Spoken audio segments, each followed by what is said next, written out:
Welcome to our nursing dosage calculation quiz. Let's put your knowledge to the test. In today's challenge, we're covering 4 essential areas: basics of dosage calculation, oral and liquid medication, IV calculations, and safe medication administration. There are 3 questions per topic: 1 easy, 1 medium, and 1 hard, worth 1, 2, or 3 stars. After each question, we'll give you a moment to think, and then we'll reveal the correct answer, along with a quick explanation. Ready? Let's dive in. Which resource can be used to look up detailed drug information?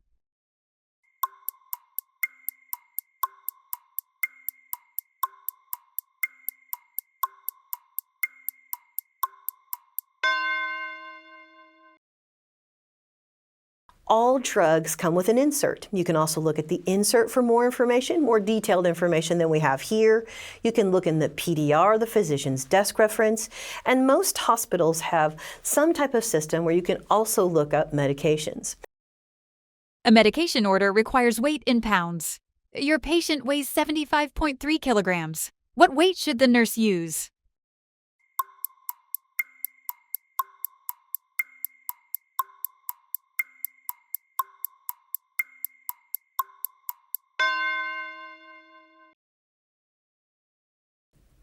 So when we go from kilograms to pounds, that number is going to be higher. So you multiply 75.3 kilograms by 2.2 to find the correct number of pounds. Remember, we expect that number to be bigger. So 75.3 kilograms times 2.2 equals 165.66 pounds. All right, so see how we did that? We went from 75.3 kilograms. So we multiply 75.3 times 2.2 to get Miss Layton's weight in pounds. A provider orders 100 milligrams of a medication. The label reads 250 milligrams per 5 milliliters. How many milliliters should the nurse administer?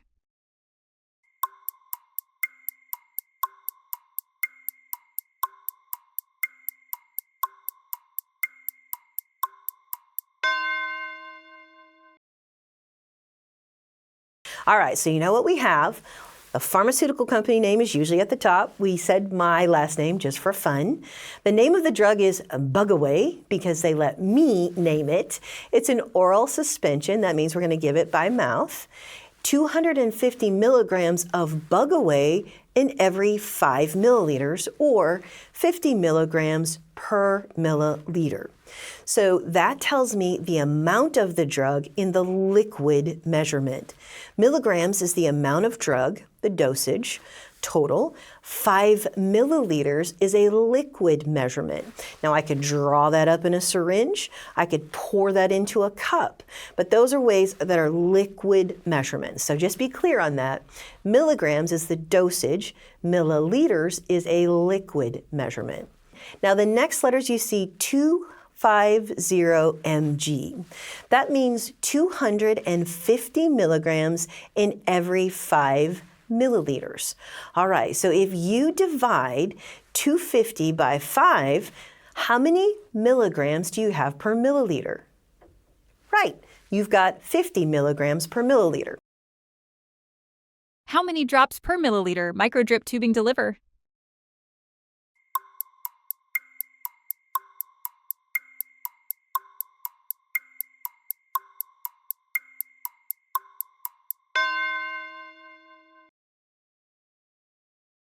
Now we have microdrip tubing. It's 60 drops per mil. Wow, I would hate to count this, but it's 60 drops per mil. You'll see this if it's really crucial medication or with our pediatric patients because they are so sensitive to volume. Now the practice questions we give you are not going to be 60 drops per mil. Thank goodness. We're going to stick with the macro drip, but we wanted you to know that that type of tubing is out there and used with very special populations. A nurse receives an order to infuse 0.9% normal saline at 125 milliliters per hour. The IV pump is unavailable, so the nurse must regulate the infusion manually. The IV tubing has a drop factor of 10 drops per milliliter. What drip rate should the nurse set?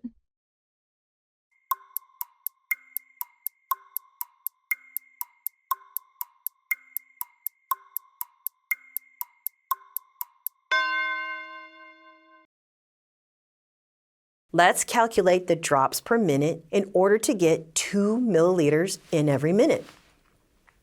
Well, we know there are 10 drops in every milliliter, right? That's what the tubing set tells us. It takes 10 drops, 1, 2, 3, 4, 5, 6, 7, 8, 9, 10, to equal 1 milliliter.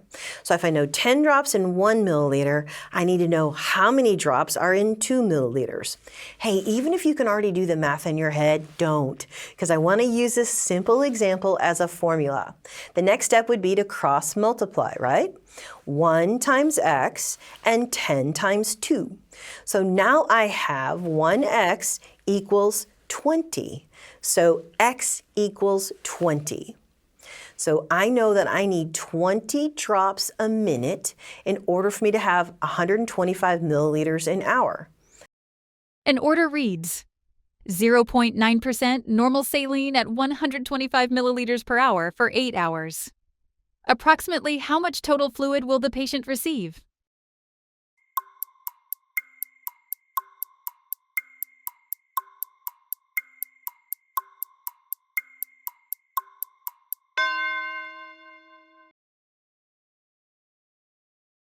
Drops every minute in order to infuse 125 milliliters in an hour. So count the drops in the fluid chamber and adjust the roller clamp until you get 20 a minute. Now this is not a perfect science. It takes some practice. You're going to have to practice counting. You're going to need to have some type of watch with a second hand, and you're going to have to work with your dexterity in forcing that roller clamp back and down. Now, we don't recommend that you stand there for 60 seconds and count the drops, right? What you want to do is count for 15 or 20 seconds. The healthcare provider orders metoprolol 100 milligrams for a patient. How many tablets should the nurse administer if each tablet contains 50 milligrams?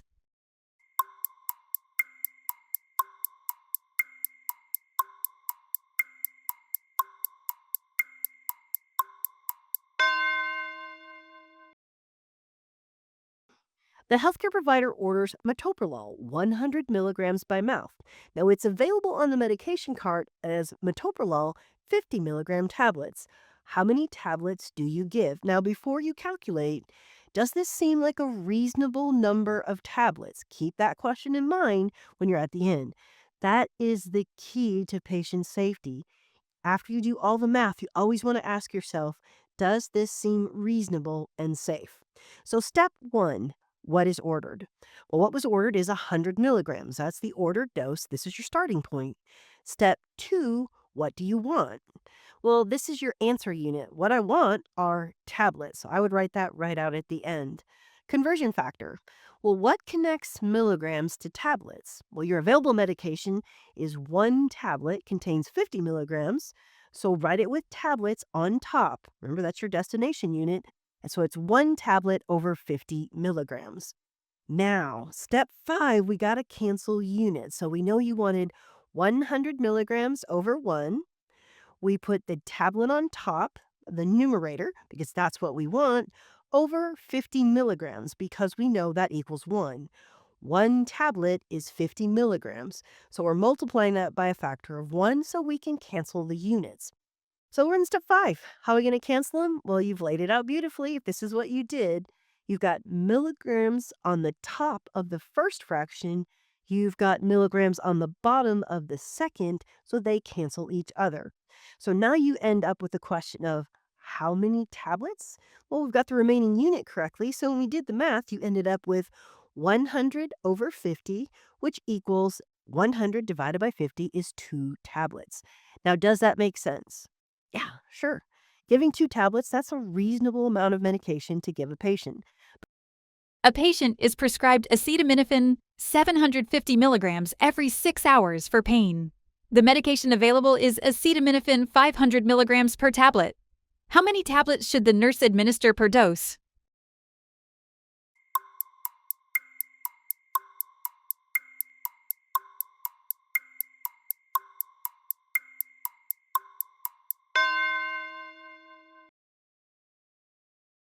First of all, you set this up. One tab is 500 milligrams. I'm trying to figure out how many tabs equal 750 milligrams.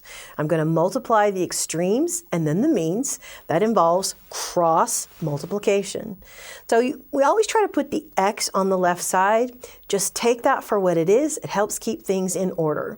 So we put the 500X on one side of the equation equals 750. Now we're going to solve for X. X needs to stand by itself. So in that step, we always divide the equation on both sides by the number that's in front of the X. So 500X divided by 500, 750 also divided by 500. Whatever I do to the left side, I need to do exactly the same thing to the right side. Now the X that's remaining is X equals 1.5. Now 500X divided by 500 is 1X, but you can always just write X. You don't have to put the 1 in front of it. Now we've got 500 into 750, and we've got 1.5 times. So X equals 1.5. Now stop and think for just a minute. First of all, before we check our work, does that make sense? With a tablet, could I come up with 1.5 tablets? A patient is prescribed a cough syrup medication, 225 milligrams every 12 hours. The available syrup contains 100 milligrams in 1 milliliter. How many milliliters should the nurse administer per dose?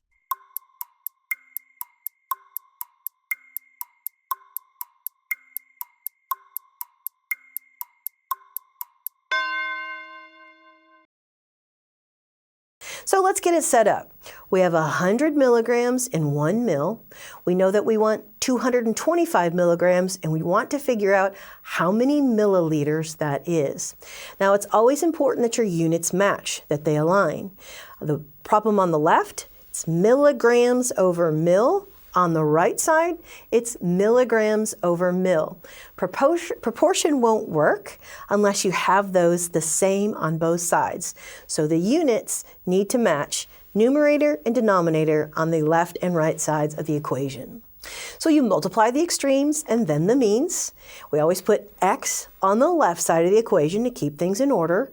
Now we have 100X equals 225. So we divide each side by the number that's in front of X. Divide that by 100, you've got 225 divided by 100. That will give us X equals 2.25 milliliters. Okay. Ask yourself, hey, is that reasonable? If I have a liquid medication, can I draw up 2.25 milliliters? And yeah, of course I can. Now I'm not going to do it in a 30 milliliter medicine cup. I'm going to draw that up in a syringe that allows me to measure 0.25 milliliters. A child weighs 10 kilograms. The safe dosage range is 20 to 40 milligrams per kilogram per day. What is the minimum safe daily dose?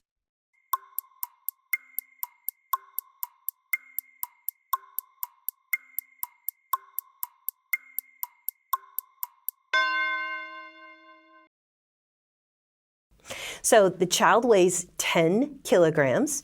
I know that the lowest, the minimum dose there is 20 milligrams per kilogram per day. So 10 times 20 equals 200. So when we say a range, the lowest number is the minimum dose that a child needs for it to be therapeutic or get the effect that we want. A 10-kilogram child has a safe range of 200 to 400 milligrams per day. An order reads 200 milligrams every 8 hours. Is the order safe?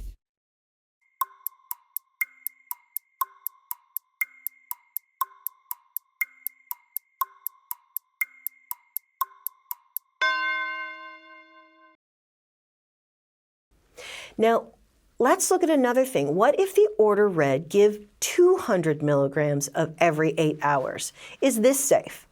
So I want you to think that you're a nurse on a pediatric unit.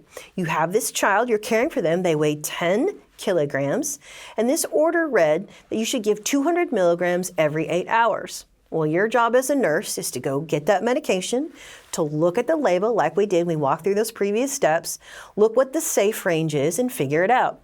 So we do that. We figure out the safe range for a child is 200 to 400 milligrams a day because this child weighs 10 kilograms. Now you compare what we figured out as the safe and therapeutic range to the physician's order. So 200 milligrams times 3 doses, because we know we're giving it every 8 hours, equals 600 milligrams in 1 day. Whoa! Wait a minute. Compare that to the safe and therapeutic range. Is 600 in the safe and therapeutic range of 200 to 400? No, it's not. So this highlights what our responsibility is. Now, usually in the hospital, there's several people involved in medication orders. The physician makes the order, the pharmacy fills it, they review it, and the nurses are the ones who actually administer the medication. All of us are equally responsible for safe medication administration. Usually this type of thing would be caught in pharmacy, but if it isn't, it's your job to make sure that you don't give a medication that is unsafe to your patient. Susie Kwa is a 10-year-old child who weighs 88 pounds. The healthcare provider orders a cough syrup 500 milligrams every 6 hours. The medication label states, usual pediatric dose, 50 milligrams per kilogram per day in equally divided doses every 6 hours. Is this a safe medication order?